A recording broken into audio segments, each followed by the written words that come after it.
Welcome to Speedrunner Reviews. In this series I'll be analysing and reviewing games using the mindset of speedrunning. This will look at the game from three perspectives. First, the casual experience, which is how most people will first play the game. This will look like a condensed standard review. Next we'll discuss the speedrun experience, including all the interesting tech and how well the game holds up as a speed game.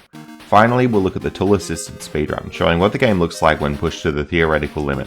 If you already know the game and want to jump straight to the speedrun part, I've left timestamps in the description. Today we're looking at Alex Kidd in Miracle World, which is a platformer for the Sega Master System. Before we get stuck into it, if you end up enjoying this video, please consider subscribing to keep up to date. I'm hoping to continue the channel and subscriptions help out quite a lot.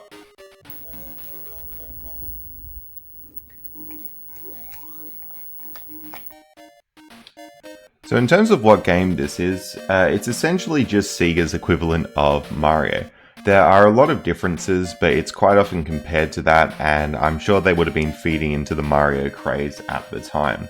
You can jump and you can punch, and you can get power-ups and money and stuff, so it's a bit more in-depth than the standard Mario Bros. 1, but essentially it is a very good platformer at heart. Each level starts with the map screen, and most levels are pretty diverse. Some levels you're in a little helicopter thing, some levels you're running, some you're on a bike. There's lots of different things going on in this game, so it was quite in-depth for the time that it came out. If you talk to people in a country where the Master System was pretty popular, like Australia, you'll find that they remember Alex Kidd in a very similar way that a lot of people remember Mario. People are pretty fond of it, and it was an absolute craze back in the day. It's definitely not an easy game, and there are some pretty weird parts, like at the end of each level where you essentially have to play rock, paper, scissors against an enemy. These enemies are pretty predictable. You can write down what pattern they're going to do in rock, paper, scissors and always get it right, but there's a lot of trial and error that comes into playing this game. I remember having a shoebox full of Master System games and playing this one over and over, and I had a little notepad about what all the characters were going to pick and what all the secret combinations were. There's a lot to this game. There's a lot of forward planning that goes into this game, and you have to plan out the money that you're going to get. For example, this bit at the start of level 2 where you can buy a bike for $200. If you get the bike, the level's fairly easy, but if you don't get the bike, you might as well just reset the game there and collect $200 to be honest. The Master System had kind of a unique thing where some games were built in, and in all the Master Systems that I have, Alex Kidd is the game built in. Sometimes it was Alex Kidd, sometimes it was Sonic, but it's a really cool feature. Of course, this feature has the weird effect that sometimes you'll plug in a game like Transbot that you're expecting to play, and you don't get Transbot, you get blasted with Alex Kidd.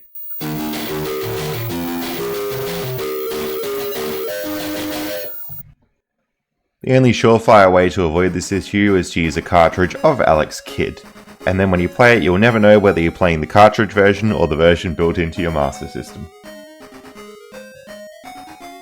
One benefit of the built-in game is, well, you get an extra game. But the other benefit is you used to have to tune the Master System into your TV since it plugs into RF. Now, if the game wasn't working, like Ease here for example, you would just get a blank screen and you wouldn't be able to tune it in.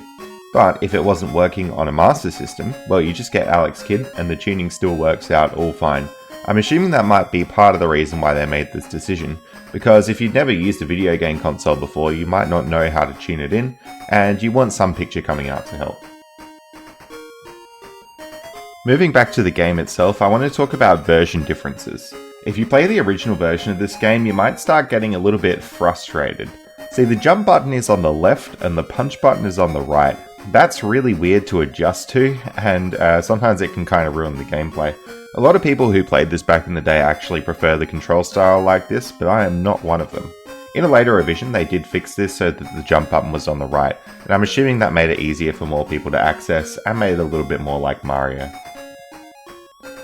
Another strange change in the revision comes around to how you end a level. Normally you end a level by grabbing this onigiri, which is like this rice ball looking thing, and that's actually a Japanese dish. This is really cool because it's sort of like a window into another culture that people might not have gotten in 1986 when this game came out. Yeah, they changed it to a hamburger in the later revision. So this is kind of a strange change, but I guess it was made to appeal to a more international audience. I guess it is better than how some other series handled this kind of thing. Jelly-filled are my favorite! Nothing beats a jelly-filled donut! So overall, I really would recommend giving this game a try. It's one of the most important games on the Master System and it's left a legacy of lots of sequels. There's still a pretty active community and there's lots of hacks and remakes and everything coming out. Recently we had Alex Kidd in Miracle World DX, which was sort of a modern port of this game. Definitely worth giving it a go.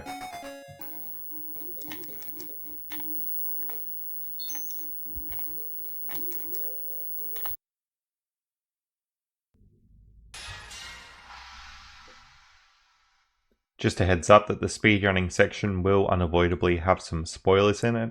I'll try and keep everything pretty much chronological, so the end of the game should fall towards the end of the speedrunning section.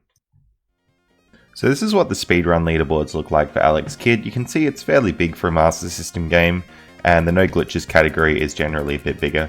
That's partially because a lot of the glitches were found recently-ish, so I guess people traditionally would have run this category here. As the glitches were found, people ran this one a bit more. But the glitches are kind of difficult to do, so that's why you see maybe less runs on here as well. We'll be looking at both the world record runs today, but we'll start with the no glitches run just to go over the general tech in the game.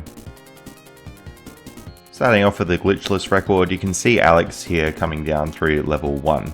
So this level's going to involve a lot of money farming and also picking up the item like that there. That item, which I always think looks like a mushroom from Mario Brothers, sort of makes your punch extend infinitely far, so it can be used for breaking blocks really well. You do have to pause and activate it, and then it's on a timer, so you have to choose where to use it best. There's a bit of trickery going on here with the screen scrolling and unlocking it in particular points, but it's a fairly standard level 1. Part of the money grinding was getting to level 2 and getting the bike here. So Alex is going to have just enough money to buy the bike and come out the door here. You'll also notice Alex playing on Japanese, and that's because text goes a little bit faster. I'll talk about that more in the Taz section. Alex takes the bike all the way to the end of level 2 and then plays rock, paper, scissors against this dude. So because the result is fairly predictable, you can just make it work, whatever, so Alex won't be losing any of these games. Fun little fact about rock, paper, scissors, they say that it's Junkenpon, which is the Japanese name for rock, paper, scissors. When I was a kid, I misread this and thought that the dude's name was Jackinator, so like, that was just the villain's name in my mind for a long time. Anyway, grabbing the rice ball, we're moving on to the next level. This swimming level has a secret extra path if you break all the little tentacle bits on that octopus, but it's way slower than just going right and getting the rice ball here. Nothing much at the end of this level except that you get the helicopter for the next level coming up. You actually don't need to grab the helicopter to get it though, it's just there for whatever reason. The helicopter level is actually a bit of a troll. You keep going right and right in the sky and it loops, but if you fall down into the water right away you basically get straight to the end of the level. The rice ball's sitting basically just here.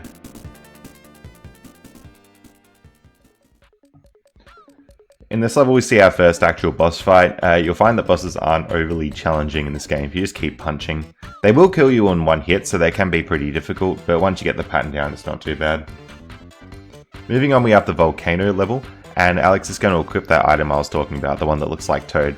So you can see that this is really useful for breaking lots of blocks quickly, and if you had to stop and punch each individual block, this level would take absolutely ages. This is why the item's used here, and it definitely saves a lot of time. In the level here, Alex triggers a few of the ghost enemies, and they'll sort of chase you and kill you if they catch you. Luckily Alex is going fast enough that that's not really an issue here. The forest level is another one where you buy a bike, and Alex just makes sure to have enough money to go through that. At the end of this we have another boss, which is like this bear enemy thing, but again it's pretty easy. Level after this is a straight up boat level, and again it has a similar thing where you just want to die and fall down as quickly as possible, because the boat stuff just loops on endlessly. I think if you go for a really long time on the surface you will get to the end of the level, but it's definitely a lot slower than just falling down. With the rock, paper, scissors enemies, each one has a different head shape, so this guy's the paper one. Next level is sort of the first castle level, and this is pretty complicated, especially for a game coming out in 1986. This is the full map of it, and you can see it's pretty intricate. But Alex is essentially just going through all the rooms. Nothing overly interesting happens here. This level is kind of where the game really steps up in difficulty though. You can see those crushing blocks would get you pretty easily, and then in the next level you have to avoid these fires. Avoiding these fires is one of the hardest parts that I found casually, and that's partially because it's difficult to have enough patience to wait for them. But remember, everything in this game is a one-hit kill, so it can get pretty tricky. We have another Janken match at the end of this. Now this is actually a refight with the Rockhead dude, and it does one of the most interesting things that I've seen in this game. You expect the fight to be over, but then he comes out and tries to kill you with his head, so you play the rock, paper, scissors, and then you actually fight the boss. So we'll get refights with all three of those coming up. Speaking of which, here's the scissors refight, and some of these patterns can get pretty hectic, so Alex is trying to get a hit in quickly and then use the iframes to just beat it with 3 punches there. After a short helicopter stage, we come to this castle, and this is probably the hardest level in the game. I mean, just see how difficult it is. Whew, I'm really impressed he got through it. Now we have Paperhead, which is the last refight. This one's a little bit tricky because when you hit the enemy, it doesn't stop moving, so you have to get all 3 punches in strategically this time. Coming up here is probably the hardest level in the game, and this is Janken's Castle, or as I would have thought as a kid, Evil Jackinator's Castle. Even just looking at the map here, it is absolutely hectic. But Alex makes it through very well. You can see here's some really good use of that toad looking power up thing with the extended punch, and that's going to save a whole bunch of time. Even here you can see the small things that can go wrong, like falling through that gap there. You could even hit that fireball, or in the next room there's this water that comes down from the roof. So if you're not prepared for all the rooms that are coming up, you can very easily die in this level. Probably the hardest part of the game is this underwater swimming section, but Alex is demonstrating really good knowledge of the hitboxes. You can just go through the stalk of these things, it only kills you if you hit the tip of them, and then we've got this awful spike maze. I'm fairly sure that if you hit the spikes with your head it doesn't matter, it's only if you hit them with your feet, so that's how he's getting through so quickly. As we're coming into the last room of the castle, there's supposed to be this fight with the Janken guy, and it sort of has a fake princess that you're going to save and then it turns into him. But if you use the cane, which lets you fly, you can just skip this entire fight and go up the ladder. So then we go up to the real princess here, who gives you the onigiri, and then we go on to the next level. One small thing that I like is because Alex is still white from the flashing effect, he's going to be white on the map screen. It's kind of cool. This is the last level coming up here, and there's sort of a bit of a spoiler, so if you don't want to see that, skip ahead about a minute. But essentially what's going to happen is we're going to go into this room, and there's a secret code that you have to know when you come into it. So the way you can get that code is from the last level. You can find somebody who tells you what it is, but obviously Alex has just remembered what the code is. When I played this game as a kid, I didn't know there was someone who told you the code, so I literally sat there and brute forced the code. Now you've only got about 3 lives, so I had to beat the game maybe like 10-ish times to brute force enough of the code and know what it is. If you get the code wrong, you do die.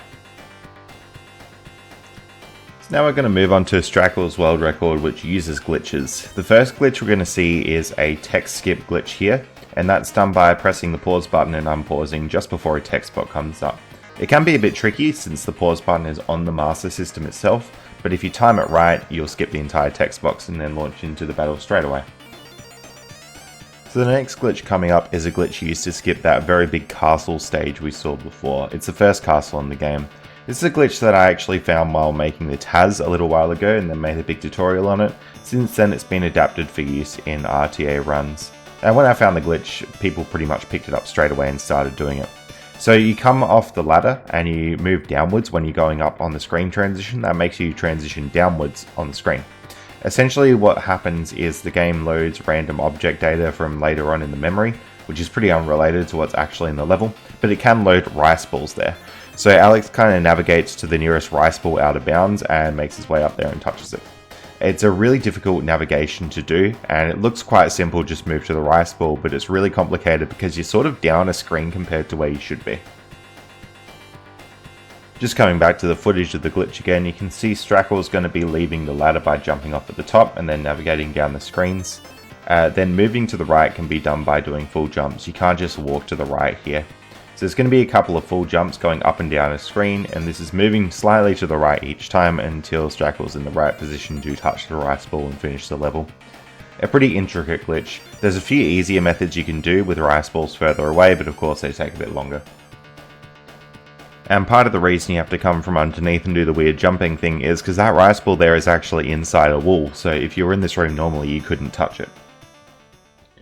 The next glitch is skipping this really big castle towards the end of the game. You normally come in from the top left of the castle and you want to make it towards the top right of the castle. So if there's a way we could get to that room on the very right with the stone statue and the rice ball, that would be fantastic. So the way that we achieve it is sort of strange. We don't necessarily get to that room, but we pull that room towards us. So Strackle's going off the left side of the screen, and the way you can do that is by ducking under an invisible block that's supposed to stop you there. Every time Strackle goes to the left, it's pulling all the objects one screen to the left. So you can see the water room is being pulled to the left now, and now the room with these two enemies is being pulled to the left.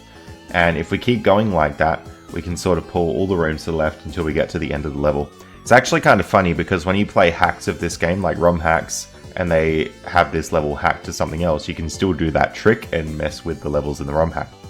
Anyway, Strackle's going to pause as this fight starts with the rock, paper, scissors and activate that cane that lets you fly, and that lets you fly up through the roof. The reason you could get through the roof there is because collision is disabled during the rock, paper, scissors fight.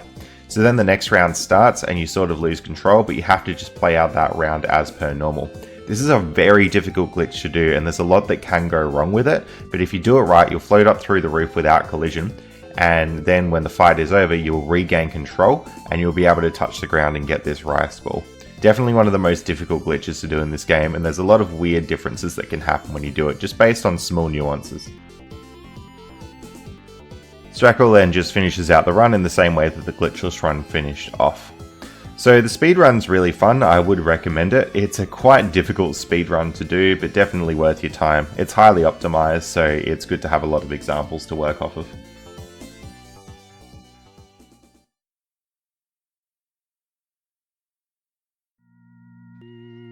So now we'll move on to looking at the TAS. The TAS used to be quite different to RTA, since when the TAS came out I found both those castle skips and it was really fast. Since then the RTA runners have incorporated pretty much everything from the TAS, so there won't be really a whole lot to talk about here. The movement in the TAS is generally pretty tight, and we're doing a lot of movement which is punch to stop moving. So every time you punch on flat ground, you're sort of stopping your movement, and that helps to do things such as enter shops there. So you can see the little punch there stops movement. The money routing is pretty tight, and you can see I have exactly $200 for the bike, and then we make our way through. The TAS incorporates all your favourite glitches, such as pause glitch to skip the text coming into this fight. You'll notice that I'm in English, and there was a bit of thinking behind that, so I actually had to time every text box in the game, and it turns out English came out very slightly quicker. Although if this TAS was remade nowadays, you'd have to include the BIOS from the Sega Master System, and the English BIOS takes a little bit longer. So Japanese might be a bit faster including that, but English is faster in terms of the run itself. Although realistically, if you miss a pause glitch, then Japanese may end up being faster. So it's a bit of a trade-off.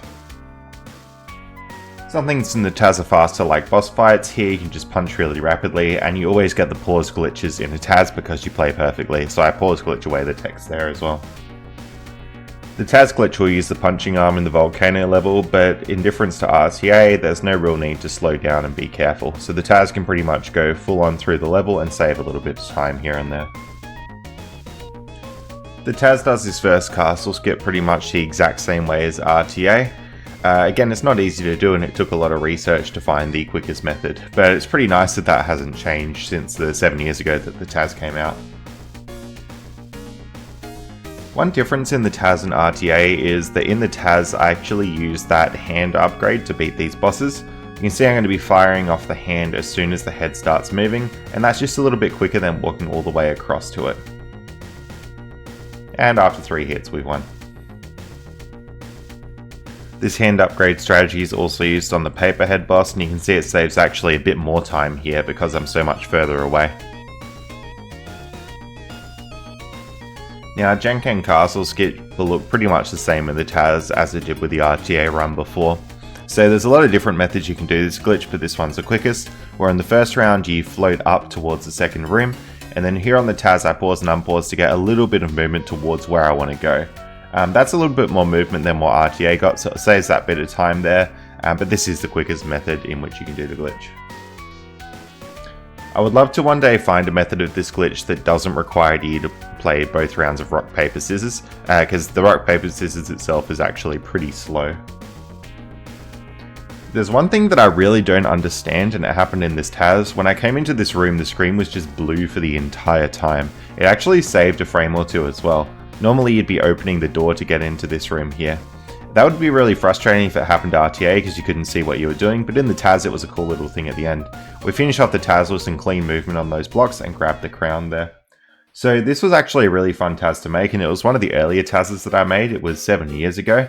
Part of the reason why it was made, it was part of the Diga project, which was modernizing TASs for modern emulators. So this one was made on BizHawk, and the TAS before it was made on Diga. It's been a lot of fun working with this game and seeing the strategies found in this TAS used in the community, and the RTA runs and TAS runs are pretty close now, so it's really impressive how optimized they've been. Again, if you haven't checked out this game, I'd highly recommend giving it a go as it's really enjoyable. If you enjoyed this video, then please consider subscribing to the channel. I should have a lot more videos coming out like it soon. I've been enjoying making these so far. Subscriptions help out the channel a lot, so it's always good to do so. That's going to be it for this video, and thanks so much for watching.